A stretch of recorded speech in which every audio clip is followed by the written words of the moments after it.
ഇവിടെ മുതൽ കണ്ടോ, ഇതാ ഹൈലൈറ്റ്. അപ്പോ ഞാൻ ഒരു ക്വസ്റ്റ്യൻ ചോദിക്കാം. ഞാൻ സോഷ്യൽ മീഡിയയിൽ കണ്ട ഒരു കമന്റിന്റെ ഒരു യൂട്യൂബിലും അതിലും ഇതിലും കണ്ടൊരു കമന്റ് സെക്ഷൻ ഞാൻ ചോദിക്കണം. എന്റെ ഒരു സംശയം. Yes tell me, ask me. സംശയം എന്നും നല്ലതാണ്. രേണു സുധിയും ദാസേട്ടൻ കോഴിക്കോട് ഏട്ടനും അവിഹിതമാണെന്നാണ് സോഷ്യൽ മീഡിയയിലെ ഒരു ഇത്.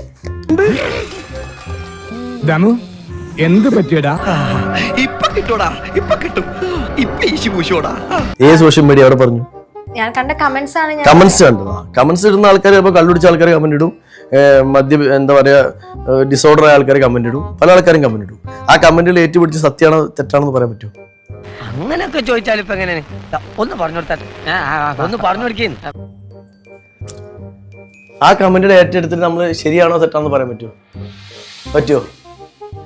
മനസ്സിലായി. എന്താ ശരിയല്ല മാവ? ശരിയല്ലെന്ന് എടോ, ശരിയല്ലെങ്കിൽ ശരിയെന്ന് പറയണോ? പിന്നെന്താ പ്രശ്നം? അതിൽ അത്രയും ക്ലോസ് സീക്വൻസ് അഭിനയിച്ചുകൊണ്ട് ആൾക്കാർ ക്ലോസ് സീക്വൻസ് ആൾക്കാരൊക്കെ അഭിഹിതമാണോ? ക്ലോസ് സീക്വൻസ് അഭിനയിച്ച ആൾക്കാരൊക്കെ അഭിഹിതമാണോ? അങ്ങനെയല്ല. ഞാനും മോളും കൂടി ഒരുമിച്ച് റീൽസ് ചെയ്യാൻ പോകുന്നു. നമ്മൾ ക്ലോസ് ആയി റീൽസ് ചെയ്തു, നമ്മൾ അഭിഹിതമാണോ?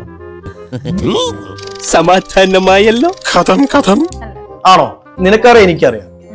അത് മറ്റൊരു ആൾക്കാരെ ബോധ്യപ്പെടുത്തേണ്ട ആവശ്യം നമുക്കുണ്ടോ? അതാണ് സഹദേവ തറവാടിത്തം എന്ന് പറയുന്നത്. അതിന് കൊടുക്കണം പൈസ. Very good. അപ്പൊ പ്രശ്നമല്ല, സോൾവ് ആയി കാണും അല്ലേ? ഇല്ല, കൂടുതൽ ഗുരുതരമായിരിക്കുക. അതാണ് നമ്മളൊരു കമന്റ് കണ്ടു കഴിഞ്ഞാൽ രേണുവിനെ വിളിച്ചു ചോദിക്കുക, എന്നെ വിളിച്ചു ചോദിക്കുക, നിങ്ങൾ തമ്മിൽ എന്തെങ്കിലും ബന്ധമുണ്ടോ? അപ്പൊ നിന്റെ സംശയം അവിടെ തീരും. ഞാൻ പറഞ്ഞ പറയട്ടെ, നിന്റെ സംശയം തീരും. അപ്പൊ കമന്റുകൾ നോക്കിയിട്ടല്ല ഒരു ആങ്കർ നടത്തേണ്ടത്.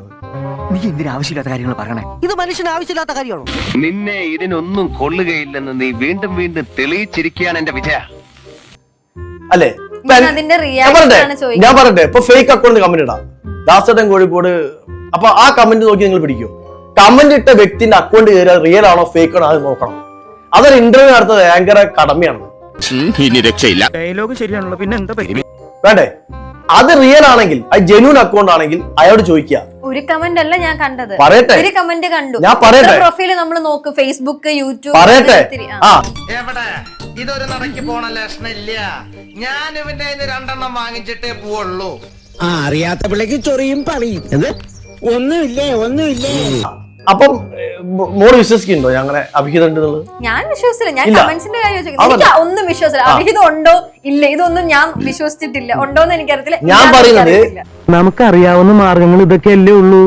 ആകപ്പാടെ 1.5 ഔൺസും വെച്ച് ഞെളിയുന്ന ഇതുപോലത്തെ ക്വസ്റ്റ്യൻസ് ഇങ്ങനെ ചോദിക്കാൻ പാടില്ല. ഞാൻ വളരെ ചിരിച്ചുകൊണ്ട് മറുപടി പറയുന്ന ആളാണ്. ഞാൻ പറഞ്ഞല്ലോ കേട്ടോ, തപ്പൊക്കെ ചോദ്യം ചോദിക്കരുത് എന്നോട്. മഴയോ കയ്യിരിക്കും, ഞാൻ പറഞ്ഞേക്കാം.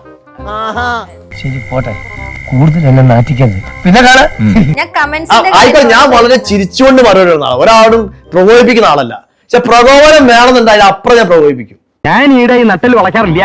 ഇതുകൊണ്ടുണ്ടാകാവുന്ന ഗുണവും ദോഷവും ഞാൻ അനുഭവിച്ചോളാം. നീ ഇത്ര നാണം കെട്ട ഒരുത്തനാണെന്ന് ഞാൻ വിചാരിച്ചില്ല. എന്റെ റിയൽ ലൈഫ്, എന്റെ കാര്യങ്ങൾ, എന്റെ സോഷ്യൽ മീഡിയ കാര്യങ്ങൾ, അതുപോലെ സിനിമ നിങ്ങൾക്ക് ചോദിക്കാം. എന്റെ കൂടെ അഭിനയിച്ച കുറെ ആക്ടേഴ്സിന്റെ കൂട്ടത്തിൽ ഒരു ആക്ട്രസ് ഞാൻ അഭിഹിതം എന്ന് ചോദിക്കുന്നത് ഒരാൾ അപമാനിക്കുന്നില്ല. ഇനി ആവർത്തിക്കില്ല. മാപ്പ്. നാട്ടുകാരിതറിഞ്ഞാൽ എന്റെ മാനം, ഞാൻ ഇത്ര നാൾ ഉണ്ടാക്കിയെടുത്ത എന്റെ പേര് എല്ലാം പോവും. പ്ലീസ്.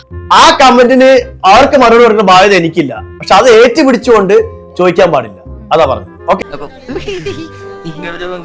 ഞങ്ങൾ തമ്മിൽ അവിഹിതമില്ല, അവിഹിതം ഉണ്ട്. അതല്ല മറുപടി പറയുന്ന സമയത്ത് അത് ഇങ്ങനെ പറഞ്ഞാലേ കുട്ടിക്ക് മനസ്സിലാവും.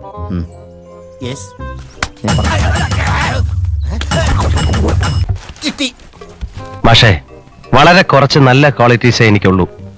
അതിലൊന്നാണ് വന്ന വഴി മറക്കാതിരിക്കുക.